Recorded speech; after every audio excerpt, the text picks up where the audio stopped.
Controller पे total maximum number of indoors कितने connect कर सकते हैं?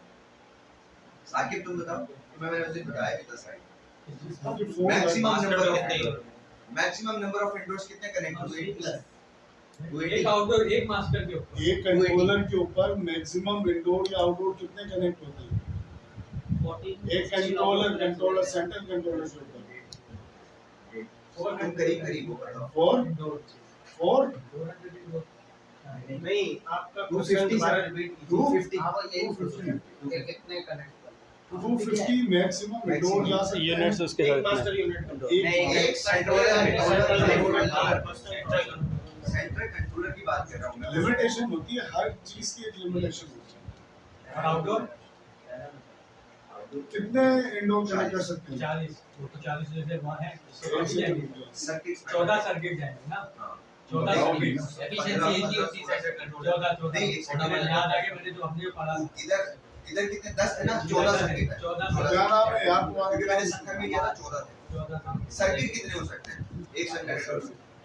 कितने इंडोर कनेक्ट हो सकते हैं सेंट्रल कंट्रोलर के ऊपर? उसके ऊपर होगा किसके ऊपर?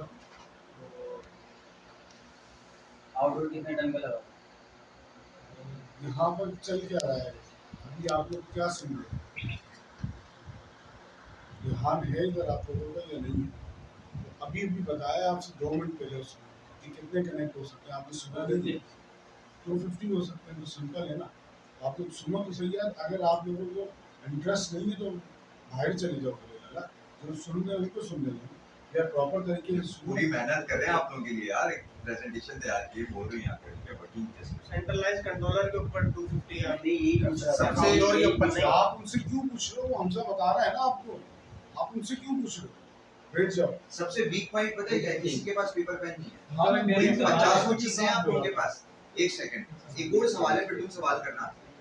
इंडोर से इतने कनेक्ट हो जाते हैं, टोटल नंबर ऑफ सर्किट्स कितने कनेक्ट हो सकते हैं? टोटल नंबर ऑफ सर्किट्स कितने कंट्रोल हो सकते हैं? मतलब कितने सर्किट, ये एक सर्किट था ना, ये एक सर्किट था, ऐसे में कितने सर्किट कनेक्ट कर सकता मास्टर कंट्रोलर इससे को? थोड़ा समझो बेसिक सवाल, कितने आउटडोर का मैक्सिमम एक सर्किट बन सकता है? 4 का हो जाता है मैक्सिमम। पूछो 2 3 4 होगा, 4 से आगे 5 तक का 5 में चले जाएंगे, 5 से आगे जाएंगे तो नहीं बनेगा। हाँ?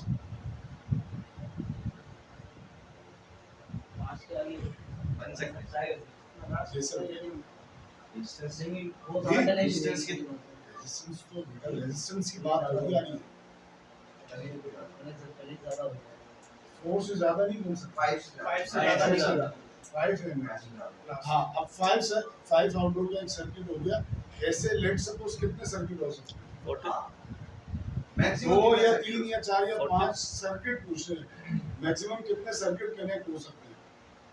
सर्किट्स तो आप जितने बना नहीं, सर्किट तो बना ले कंट्रोलर के ऊपर। कंट्रोलर की बात एक लिमिट है ना इसकी, जैसे 250 इंडोर है, सर्किट कितने हो सकते हैं? सर 14 5 सर्किट, 14 सर्किट हो सकते हैं, 14 सर्किट। देखो लेकिन 14 सर्किट के अंदर 250 इंडोर, 250 ये भी लिमिटेशन Limit है। उसके अंदर ऐसे नहीं हो सकता कि अगर आप 5 आउटडोर के एक सर्किट 14 बना लें, उसके साथ आप 500 इंडोर ले जाएं, ये नहीं। इंडोर की लिमिट एक दी हुई है। इंडोर की लिमिट दी हुई है। अगर इससे ऊपर जाएंगे तो फिर गिरी का कोई अपग्रेडेड वर्जन होगा ये सेंटर कंट्रोलर पे ऑपरेट हो सकते हैं। सर, ये बता दें, आगे unit total number of circuit बता दें आप। कंट्रोलर पे 14 सर्किट, 14 मैक्सिमम। बेसिकली सर मेरा एक सवाल है, आपके हाँ, पास बताओ। जो एक्स यूनिट आया है उसके अंदर इन फ्यूचर कोई डिजाइन, कोई जो एक्स यूनिट है बड़ा जो आया है, क्या डिजाइन कोई फ्यूचर अपडेट नया हुआ है feature। जैसे हमारे आते अभी आ गया आपने, चले आगे। उसकी ना वो कूलिंग कैपेसिटी बहुत हाई आने लग गई है। पहले आपने देखा होगा GMB 4 के अंदर मिसाल के तौर पे आपके अल्तिजारा में हमारे पास था तो 400 500 वाले आउटडोर हुआ करते थे। उस वक्त 900 और 1000 और 1200 और 1500 वाले आउटडोर नहीं हुआ करते थे। आपको GMB X के अंदर 1010 भी मिलेगा, 1200 भी मिलेगा आपको, जायंट साइज है। सेफ्टीज बढ़ा दी। सेफ्टीज बढ़ा गई है, उसकी कैपिलरीज जो है और मजबूत हो गई है, कंडेंसर और मजबूत हो गया। बेसिकली ये बाकी मैकेनिज्म वही है, ऐसा कोई चीज ऐड नहीं है। किसी को बुलाओ नहीं। आ जाओ आसान बताओ पास के बारे में। आसिफ हमजा को बैठने दो, बल्कि नहीं, इधर आ सही है। जाओ। ठीक है, रेस्टोरेंट के अंदर। गैस सेपरेटर हाँ ये वर्किंग Accumulator के साथ बताओ, वर्किंग प्रिंसिपल के साथ एक्यूमुलेटर है ये अपना गैस सेपरेटर है, ये गैस को सेपरेट करता है। मतलब अपने अंदर जैसे आप यूनिट चल रहा है आपका, उस हिसाब से वो अप डाउन पे लेके जा रहा है इसको, सही है। और कंप्रेसर का काम कंप्रेस करना है नॉर्मली। कंप्रेस क्या चीज रेफ्रिजरेंट कंप्रेस करता है। नहीं, गैस किसकी सेपरेट गैस करता है? सेपरेट- पहले ये तो समझाओ, गैस सेपरेटर का काम क्या है? What is the principle of gas separator? Gas separate कर रहा है किस चीज की गैस सेपरेट कर रहा है? किस चीज से करवा रहा है वो? यूनिट्स के अंदर जो चल रही है। क्यों कर रहा है? गैस सेपरेटर क्या काम करता है Daniyal? Sir gas separator basically gas को अपने अंदर फीड करता है, उसके बाद गैस को जैसे एक्सपेंशन वाल होते हैं जिस तरीके से उसको फिर रिलीज करता है, गैस को फिर वहां थ्रो करता है इंडोर की तरफ, जिस इधर जो कमांड होती है उस तरीके से गैस को सेंस करता है वो आगे। गैस सेपरेटर जो होता है उसके अंदर सारी गैस जमा होती है, सारी हमारी कंप्रेसर से प्रेस करके हमारी एक्यूमुलेटर में गैस सारी फीड होती है। सेपरेट क्या कर रहा है? सर क्या चीज सेपरेट सेपरेट कर रहा है? सेपरेट नहीं कर रहा सर, बेसिकली गैस इसके अंदर फीड होती है, इसके अंदर ऐड होती है, स्टोर होती है सर, बेसिकली टैंक है स्टोर का। अब जब गैस जिसको जिस इंडोर को चाहिए उस पे एक्सटेंशन वाल्व ये खुलेगा, फिल्टर है फिर एक उसको तरीके वहां से वो डिस्ट्रीब्यूट करेगा ये गैस है। ये फिल्टर है, नॉर्मली ये फिल्टर है। जितनी नीचे गैस वाइड आ रही है उतनी बाहर हिसाब से हम बात गैस के बाद आता है। आउटडोर के अंदर सर्कुलेट करके मैं तो बुला रहा हूँ ना, तो गैस को वैसे उसमें करना है लिक्विड में। सही आगे चलो। कंप्रेसर के बारे में ये दूसरा बताओ किसी और दोबारा। को बुलाओ। हाँ ये ऑयल सेपरेटर, हाँ compressor, oil compressor gas separator compress करता है, इसका काम है पंप डाउन। तुम बताओ इसका क्या नाम है? ये बताओ ये क्या होता है ऑयल सेपरेटर? मेरी पिक्चर्स नहीं। ऑयल सेपरेटर क्या होता है, क्या करता है ये? कहाँ से इधर की पिक्चर? ऑयल सेपरेटर क्या करता है? इसके अंदर ऑयलिंग चल रही होती है इसमें सेपरेटर में। ग्रीस ऑयल चल रहा होता है। हाँ grease oil all the grease तो ऑयल वो चल रहा जो है। तुम बताओ वकास, सर बैठ जाओ। तुम बताओ ऑयल सेपरेटर क्या करता है? का ऑयल सेपरेट करता है कंप्रेसर को, मतलब तो मेरी के साथ जो ऑयल चल रहा होता है तो उसको लेवल करना होता है। तुम भी गलत बता रहे हो। बताओ दानियाल।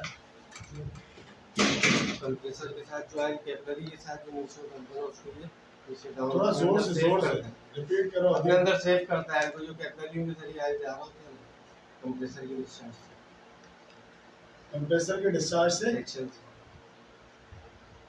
अगेन बताओ, रिपीट करो क्या होता है? डिस्चार्ज से सारा जब प्रेशर उठता है लिक्विड फॉर्म में, ठीक आयल है। जो जितना भी आयल होता है हाँ। वो सारा उस कैपिलरी के जरिए नीचे आयल सेपरेटर में ऑयल सेपरेटर के अंदर आ गया, लेकिन ऑयल सेपरेटर करता क्या है वो पूछ रहे हैं। वर्किंग प्रिंसिपल क्या है उसका? जैसे कंप्रेसर कंप्रेस कर रहा है ना गैस को, तो ऑयल सेपरेटर क्या करता है? लिक्विड वाला ऑयल बैलेंस। ऑयल बैलेंसिंग है बेसिकली, ऑयल सेपरेट लाइंस हमारी लाइंस का लाइंस में जैसे फिर तुम बताओ। सर बेसिकली ऑयल सेपरेटर का काम ये है कि जो हमारी कैपिलरी की कंप्रेसर होता है उसकी एनवायरनमेंट को नॉर्मली रखता है, ऑयल इसके अंदर जमा होता है। ऑयल किसके एनवायरनमेंट को नॉर्मल रखता है? कंप्रेसर जो होते हैं हमारी कैपिलरी होती है, जैसे कंप्रेसर को जितना ऑयल चाहिए होता है ऑयल सेपरेटर उठा के कंप्रेसर को देता है, जो ऑयल ऊपर गया हुआ स्टोरेज टैंक के लिए स्टोरेज टैंक है बेसिकली। ऑयल नहीं, सेपरेटर्स देखो, सेपरेटर ये कि वो रेफ्रिजरेंट के साथ उसका ऑयल मिक्स ना हो। Mix ना हो। हाई विस्कस और लो विस्कस का गेम होता है ये सेपरेटर सारा। से नाम समझ आ रहा सेपरेट है, करता है। सेपरेट करता है ऑयल को और गैस। refrigerant। ताकि लाइन के अंदर देखो, आप एक चीज समझना, जब कभी आप वो सक्शन या डिस्चार्ज की लाइन खोलोगे ना, उसमें रेफ्रिजरेंट के साथ बड़ा माइनर सा ऑयल आता है। सही है, जब कंप्रेसर खराब हो जाता है तो बहुत ज्यादा ऑयल आना शुरू हो जाता है। वो इसलिए आता है क्योंकि ऑयल सेपरेटर कंप्रेसर के ऑयल को सिक्योर कर रहा है अपने अंदर और वापस कंप्रेसर में भेज रहा है कैपिलरीज के जरिए। इसका काम ये होता है। अगर ये रेफ्रिजरेंट के साथ चलता रहे और हमारा कोई फ्लेयर लीक हो जाए तो सारा ऑयल निकल जाएगा, फिर कंप्रेसर में डालो, फिर कंप्रेसर में डालो। तो इसका काम ये एक सेफ्टी के तौर पे काम कर रहा होता है, ये ग्रीसिंग के लिए काम नहीं कर रहा होता ऑयल है। चढ़ने नहीं देता है। ये ग्रीसिंग का काम नहीं है। सेफ्टी डिवाइस है ना। मुझे बताओ 4 वे वाला क्या काम करता है? सर आगे आगे आगे। 4 वे वाला कहाँ लिखा हुआ है? ऑयल ऑयल आ गया हाँ, क्या काम करता है 4 वे वाला? Heat and heat and cool का काम करता है। वॉल कंप्लेन आएगी कि ऑयल की कंप्लेन आएगी कि ना आउटडोर में ऑयल का पे हम लोग गए तो रात में चलो करते हैं कंप्लेंट। एक वो आते हैं अभी इश्यूज पे आते हैं। 4 वे वाले का बताओ। बेटा खामोश हो जाओ। 4 वे वाला हीट और दोनों के लिए काम करता है। ये सिर्फ एक के लिए काम करता है। दोनों के लिए दोनों के लिए अगर 4 वेल निकाल दें फिर हीटिंग होगी, कूलिंग होती है, तो फिर दोनों के लिए कैसे काम कर रहे हैं? वॉल के जरिए अगर हमने वॉल बाईपास कर दिया, 4 पे हटा के 5 आपस में कनेक्ट कर दिए, तो कूलिंग होती है, कूलिंग तो होगी, हीटिंग नहीं होती। तो मतलब 4 पे हीटिंग के लिए काम करता है। चलो समझ आ गया 4 पे का, तो सबको पता। कंडेंसर के बारे में बताओ, ऑटो कंडेंसर क्या होता है? आउटडोर कंडेंसर जोर से बात यार, खामोश हो जाओ भाई, जोर से बताओ। आउटडोर कंडेंसर कंप्रेसर के हीट कंप्रेसर को गैस समझ नहीं आ रहा मुझे क्या कह रहे हो। कंप्रेसर को हीट नहीं होने देना। अभी कंडेंसर का क्या काम होता है? कंडेंसर का क्या काम होता है?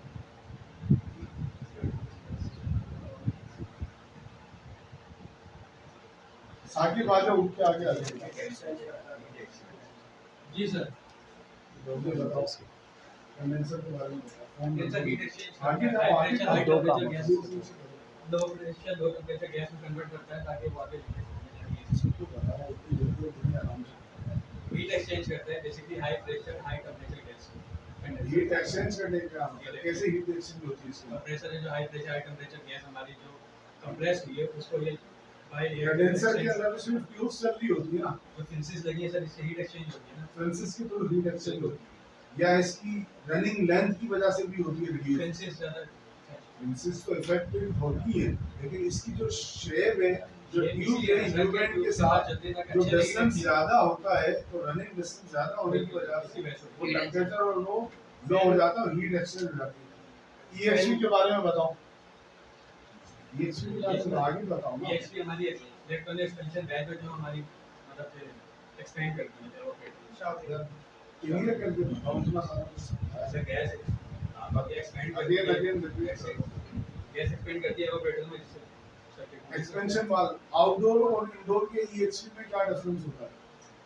मतलब आउटडोर के अंदर भी एक्सपेंशन होता है और इंडोर के अंदर भी एक्सपेंशन वैन लगा हुआ है। दोनों के अंदर क्या डिफरेंस है? आउटडोर का जो एक्सपेंशन बैच होता है सर वो उसके होता है कि जितनी रिक्वायरमेंट है उसको कैसे वो की गैस आगे एसी ऑपरेट करके दे बाकी अंदर जो डोर हमारे लगा हुआ है उसके हिसाब से जितनी पोजीशन है वो अपने हिसाब से ओपन होती है गैस इंडोर का ईएक्सपी आउटडोर की ईएक्सपी को बताता है या आउटडोर का इंडोर की ईएक्सपी को बताता है? कितना require amount of refrigerant required कौन सा किसको बताता है? डोर बताया ना तो पहले ऑपरेट इंडोर का होगा, बाद में आउटडोर का ऑपरेट होगा। अगर बाद में आउटडोर का ऑपरेट होगा तो रेफ्रिजरेंट तो फ्लो ही नहीं होगा। सर कमांड तो गई ना स्टार्ट में आउटडोर पे यहाँ से सर 22 की कमांड दे दी आउटडोर पे चली गई कमांड बाद में पीएससी ऑपरेट करेगा या सब पीएससी सब ऑपरेट पूरे के करेगा बारे में बताओ। सब कूलर से हमारी हीट एक्सचेंज होती है ये भी एक सब कूलर कौन सी हीट एक्सचेंज? कंडेंसर से ही आती है इसके अंदर तो ये लिक्विड को वो करता है कि जो लिक्विड फॉर्म होती है ना रिटर्न पानी हाँ। कंप्रेसर उसको करता है।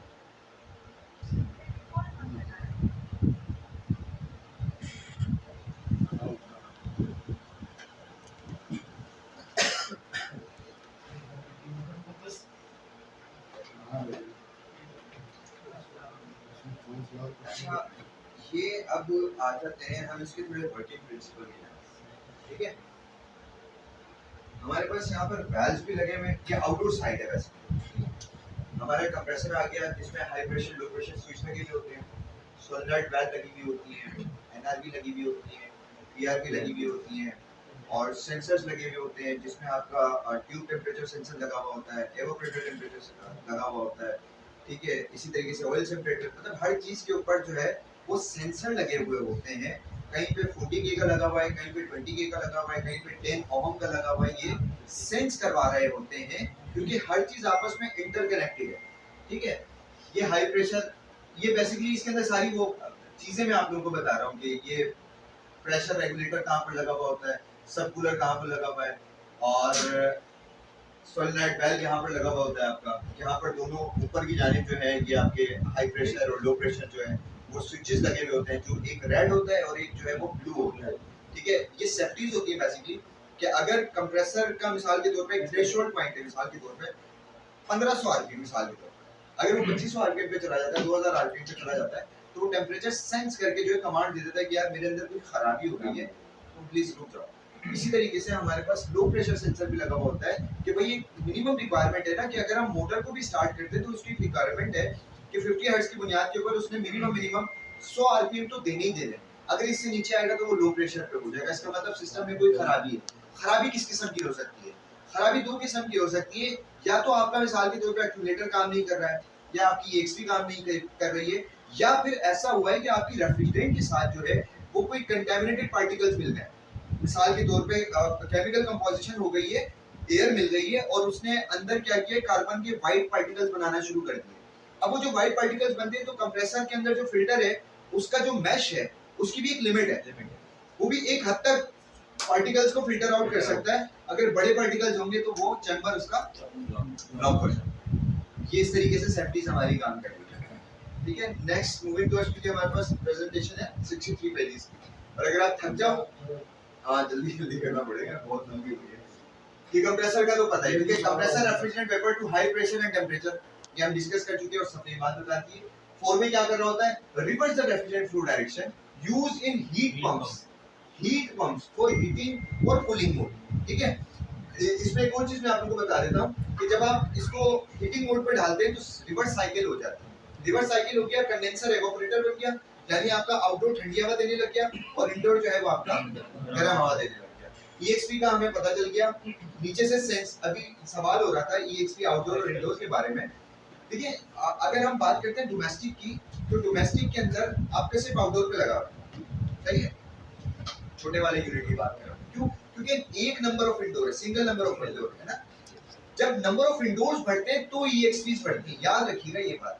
EXP का गेम ही ऐसे है, वो 6 EXP अपना अलग सिग्नल दे रही है, वो एक बड़ी EXP उसको बता रही है। छोटी सी एग्जांपल देके बताता हूँ, हमारे घर में ओवरहेड टैंक होता है, बड़े वाला छत के ऊपर टैंक लगा हुआ होता है, ठीक है, उसके अंदर 50,000 GPM की गुंजाइश है, गैलन्स की गुंजाइश है। लेकिन हमारे घर के अंदर वॉशरूम में अलग टूटी आ रही है और आपके बेसन में अलग टूटी आ रही है, नहाने के लिए अलग टूटी लगी हुई है, हर जगह अलग अलग टूटी लगी हुई है, उनका पाइप साइज भी छोटा है। ऊपर तो पानी का फ्लो ज्यादा लेकिन नीचे जो है वो छोटा छोटा है। इसी तरीके से ये छोटी छोटी EXP बड़ी EXP को कमांड दे रही होती है, हाँ ठीक है मुझे इतना फ्लो चाहिए रेफ्रिजरेंट का, वो इस तरीके से काम करेगी। लिक्विड सेपरेटर, ऑयल सेपरेटर, सब कूलर और सॉलिड वेल, ये सारी चीजें हम डिस्कस करते हैं। टेम्परेचर सेंसर्स भी इसके अंदर होता ही है कि आपका एक एम्बिएंट टेम्परेचर सेंसर होता है, एक होता है आपका एम्बिएंट आउटडोर का एम्बिएंट, एक आपका एम्बिएंट होता है इंडोर का एम्बिएंट। ठीक है, आउटडोर का एम्बिएंट छत के बाहर का टेम्परेचर सेंस कर रहा होता है। देखो आउटडोर डिजाइन हुआ है मिसाल के तौर पे 55 डिग्री सेल्सियस के लिए, अगर वो 60 डिग्री पे चला जाएगा तो वो ऑब्वियसली परफॉर्म नहीं करेगा। जिस तरीके से हमारी T3 सीरीज है ये तकरीबन 65 डिग्री सेल्सियस तक जाती है, मतलब 60 65 क्योंकि कराची के अंदर ऐसा है कि टेम्परेचर के साथ जब ह्यूमिडिटी मिल जाती है तो हमारा टेम्परेचर हाई हो जाता है, एयर डेंस हो जाती है। एयर जब डेंस होती है तो टेम्परेचर हाई होना शुरू हो जाता है। अब इस तरीके से एक होता है आपका एवापोरेटर का टेम्परेचर सेंसर, कि उसने टेम्परेचर मेंटेन कर दिया है, अब इसने अपनी EXP को कमांड दे दी कि हाँ अब तो रेस्ट पे चला जा। इसी तरीके से आउटडोर की EXP भी कम पल्स में आना शुरू हो जाती है। ठीक है, हीट एक्सचेंजर, ये सब हीट एक्सचेंजर का गेम है। आपका ये भी हीट एक्सचेंजर है, मतलब ठंडी हवा दे रहा है, गर्म हवा ले रहा है। आपका कंडेंसर भी हीट एक्सचेंजर है, आपकी कैपिलरीज भी हीट एक्सचेंजर है, आपका हाँ ये मैक्सिमम ये तीन चीजें इसके अंदर होती है। चिलर के अंदर ये कि कूलिंग टावर रेड ऑन हो जाता है, वो भी हीट एक्सचेंजर का काम कर रहा है। ठीक है, टेम्परेचर सेंसर का बता दिया, हीट एक्सचेंजर का। ये वही मैकेनिज्म है सारा, कहां से रेफ्रिजरेंट निकलती है, कहां पर आती है, कंप्रेस कहां पर होती है, वेल्व किस तरीके से खुलता है, लो प्रेशर सेंसर, ये सारी चीजें जो मैंने पीछे वाली ग्राफ के अंदर आप लोगों को समझाई। ये इसमें साइकिल बता रहा है, ये यूं ऐसे जाएगी, फिर ऐसे आएगी, फिर प्रेशर, फिर इसके बाद एवापोरेटर में आ जाएगी।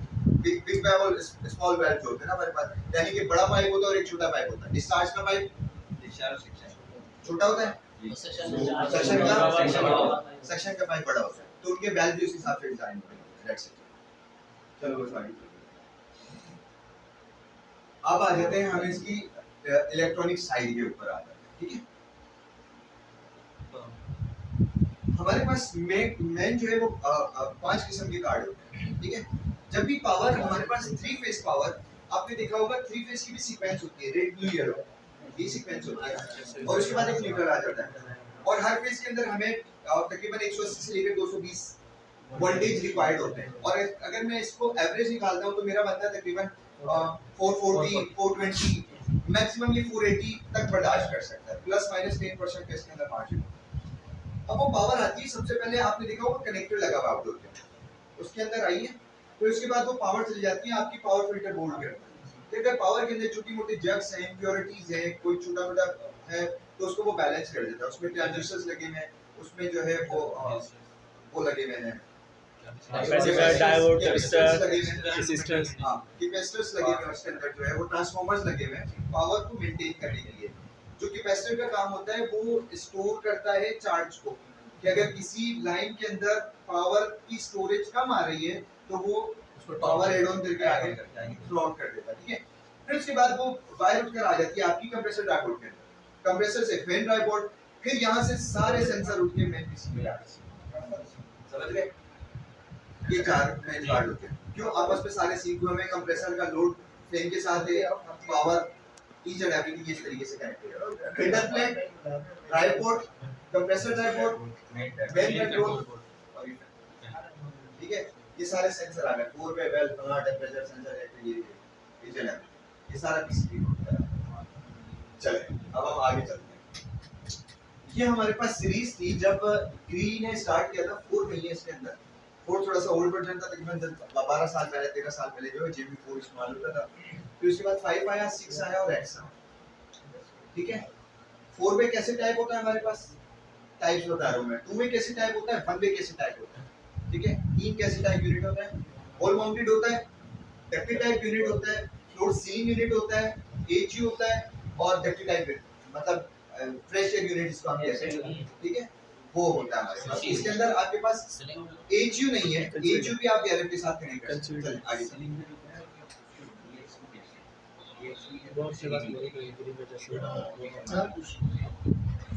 सर वो उसमें एक टाइप जो हमारे पास लगेगी ग्री की जो सीलिंग टाइप है, जो हमारे आईसीटी रूम्स के अंदर लगे हुए हैं, ये उनका कहना चाह रहा है जो behind the ceiling decorative type unit का कह रहा हूं ना, डीएक्स है।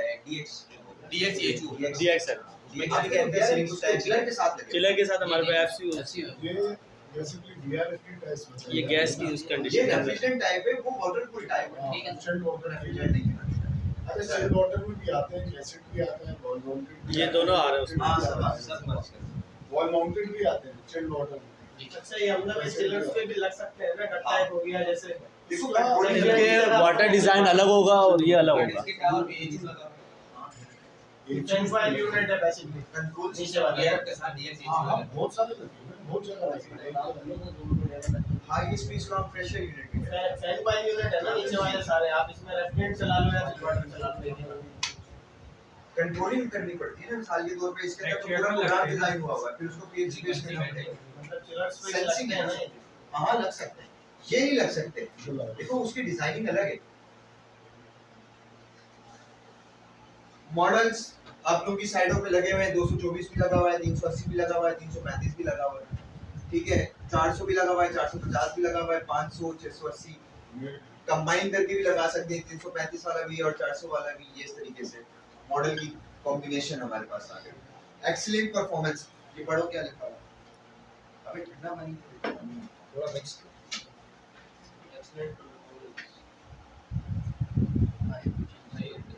यार आओ, आसिफ इधर आओ, रेड करो इसको, जोर से करो। हाई एफिशिएंसी, लो टेंपरेचर, एडिंग टेक्नोलॉजी। लो temperature high happy adding technology, new type heat exchanger design. Intelligent control, हाँ पढ़ के बताओ। Intelligent control, strong cooling, heating technology और नॉइस कंट्रोल टेक्नोलॉजी। सही है। आपने देखा होगा हमारे आउटडोर के अंदर जो है नॉइस बड़ी 10 डेसिबल बेसिकली नॉइस जो है वो मेजर होती है डेसिबल के अंदर होती है, 8 डेसिबल 10 डेसिबल, इस तरीके से इंडोर की भी यही नॉइस होती है।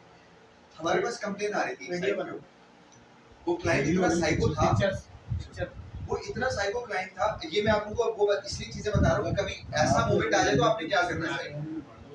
उसने अपना फर्नीचर की जो है ना वो नॉइस प्रूफ फर्नीचर रखा हुआ था, यानी अगर उसकी चेयर भी हिलती थी, ये जो इसकी आवाज आ रही है, आवाज भी नहीं आ रही।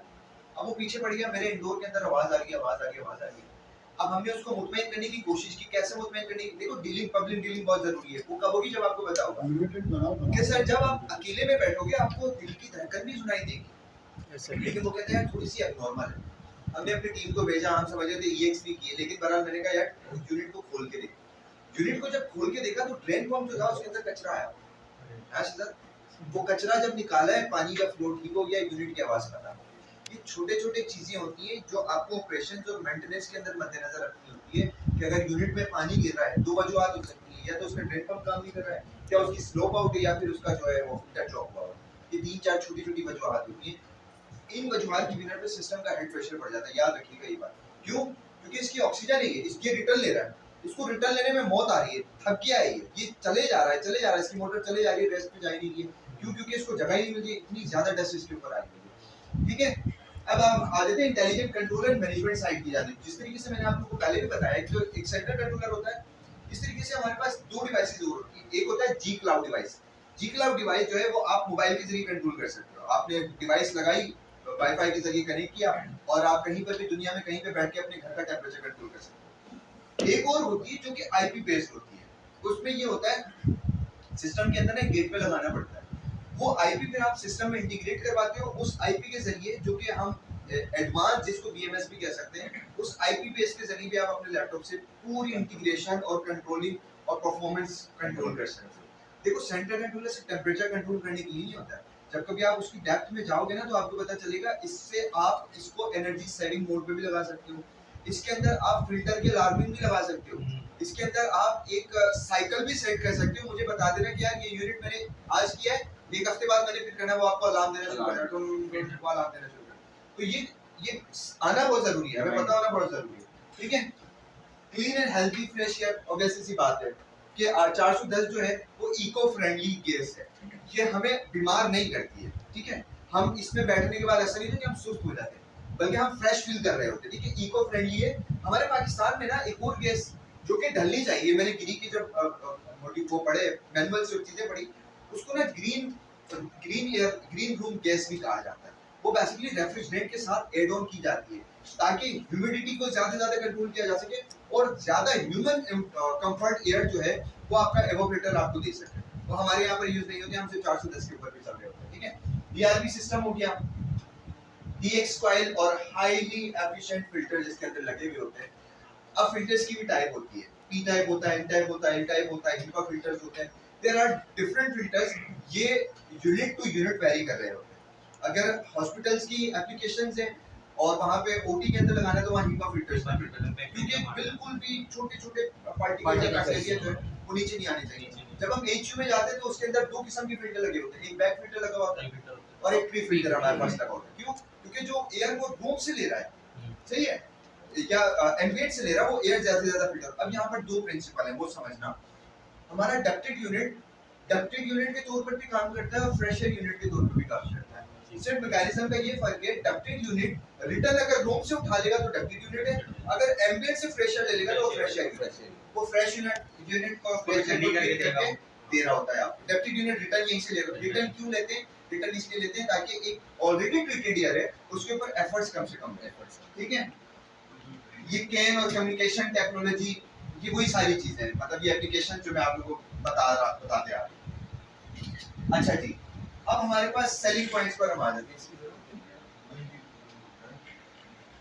ये कैपेसिटी आ गई, ये कूलिंग कैपेसिटी आ गई। GMP4 के अंदर जो हुआ करती थी, कैपेसिटी निकालने का आसान तरीकेकार ये है। मिसाल के तौर पे आपने देखा कि GMP BW 680 आगे WX या कौन W बताएगा 680 का क्या मतलब होता है?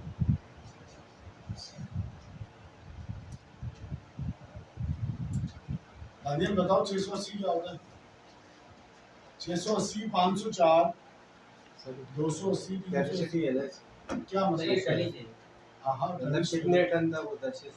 680 वाला कितने टन का कैसे पता चलेगा हमारे? बेटा क्या नाम है, आप बताओ, पता है आपको? किस किस को पता है? तुम्हें पता है सर? हाँ, 20 टन का कैसे पता चला? गूगल ने क्या बताया, कैसे कन्वर्ट किया? इंडोर्स बताओ जोहेब बताओ। बेसिकली इसकी जो टनेज होती है 680 को हम डिवाइड करते हैं 680 क्या है? 680 बेसिकली इसकी टनेज की रिकमेंड बनाएगी 680 504 ये टनेज के हवाले से तो इसको हम कैलकुलेट डिवाइड करते हैं। तुम बताओ मुझे बेसिकली। पीटीयू सर 680 का मॉडल मतलब है 680 का जो होता है 68 किलोवाट तक 68 डिवाइड बाय 3.5 से कर देंगे। 680 क्या है? क्या सही है सिस्टम का मॉडल नंबर और उसका जो वो निकला जो 680 का मतलब है 68 किलोवाट। ऐसे ही 540 वाले का 540 वाले का सर 54 किलोवाट, 280 वाले का 28 28 किलोवाट। ये मॉडल शो करता है कि किलोवाट शो करता है। किलोवाट को टनेज में कन्वर्ट करने के लिए क्या करते हैं? वो करके तो अब 3.5 डिवाइड 3.516 से 3.516 ये क्या है? सर फॉर्मूला है टनेज को फॉर्मूला किलोवाट जी किलोवाट को टनेज टनेज के अंदर लेके जाने के लिए जब हम 3.156 को डिवाइड करेंगे 68 से या किसी से भी तो हमारे पास टनेज आएगा। अच्छा अब जरा समझो इस चीज को। ये बेसिकली रहता है सीसी, इसको हम कहते हैं कूलिंग कैपेसिटी 68। अच्छा ये आसान इस तरीके से हो गया कि आखिरी डिजिट के बाद आप पॉइंट लगा दो तो कूलिंग कैपेसिटी आ जाएगी। ये कूलिंग कैपेसिटी है और हीटिंग कैपेसिटी जो है कंपैरेटिवली कूलिंग कैपेसिटी से ज्यादा होती है। अगर ये 60 वाला है तो इसकी हीटिंग कैपेसिटी होगी तकरीबन 68। एक छोटा सा एक मार्जिन है 2% का 2.5% का मार्जिन है, वो एड डाउन हो जाएगा तो इसकी हीटिंग कैपेसिटी निकल जाएगी। यूनिट मॉडल के ऊपर लिखा हुआ है 60 680, आखिरी के बाद डिजिट लगाओ, उसको 3.516 से डिवाइड कर दो तो आपका टनेज आता है। ये याद होना चाहिए यार, ये तो पूरा साइड पे रहता है। ये तो बस आ गया ये हाँ ये आ गया सर ये कार्ड टाइप से हाँ ये कार्ड है ऊपर से ये हमारे पास अभी पावर सोर्स जैसे मैंने आपको कहा था रेड ब्लू येलो और उसके बाद ब्लैक। पाकिस्तान में ये स्टैंडर्ड है, ठीक है। ये तीनों वायरें आ गई, ये पहला फेस L1, ये दूसरा फेस L2, ये L3, ये न्यूट्रल आ गया, ये इसका इनपुट आ गया 3 फेस का, ये इसका आउटपुट आ गया। ये आउटपुट उठने के बाद हमारे पास आ गया फिल्टर बोर्ड के अंदर, ये पावर फिल्टर बोर्ड कहलाता है।